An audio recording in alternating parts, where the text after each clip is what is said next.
बाजुरा सेरालवाको कुलदेवता धलपुराको पूजा गरिएको पूजा DN 8 news चेनलद्वारा प्रकाशित कुलदेवता पूजा नेपालको हिन्दू परम्परामा गहिरो धार्मिक र सांस्कृतिक महत्त्व राख्ने चलन हो।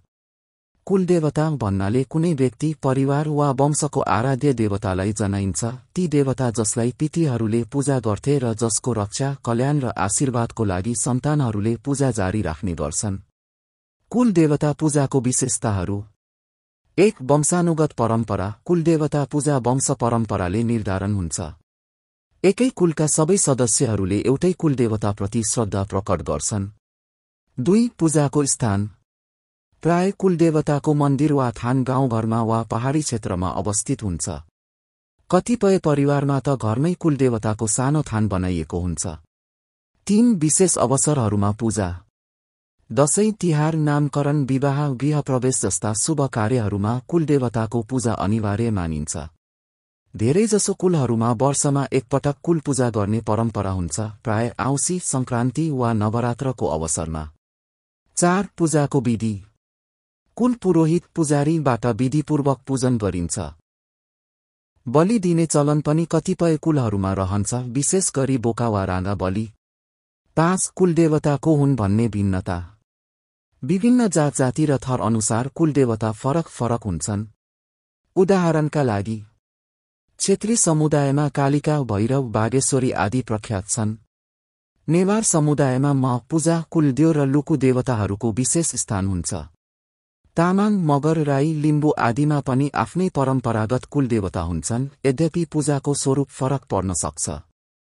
अन्तिम कुरा, कुलदेवता पूजा केवल धार्मिक होइन, सांस्कृतिक एकता र पारिवारिक समर्पणको प्रतीक पनि हो। यसले हामीलाई हाम्रो मूल परम्परा र पूर्वजहरूप्रति श्रद्धा राख्न प्रेरित गर्छ। तपाईको कुलमा कुन देवता पूजा गर्नुहुन्छ? त्यो बारेमा भन्नुभयो भने म अझै गहिरो जानकारी दिन सक्छु।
बजार ल्याएर चल्यो थियो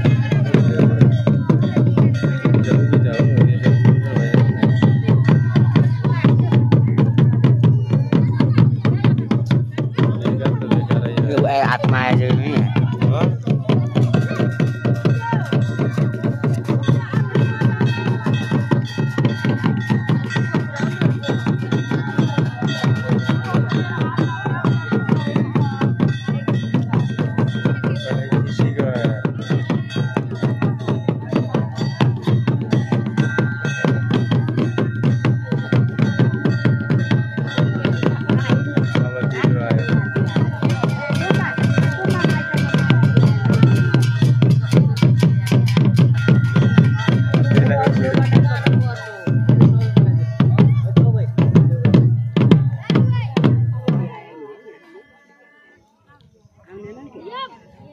झिक्कले गाडे नै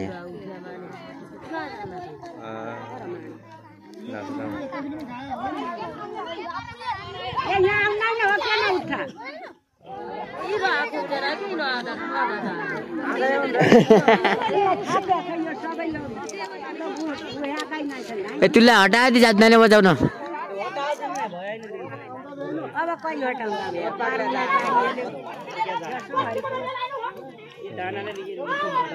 कहाँ जाँदो भयो भने न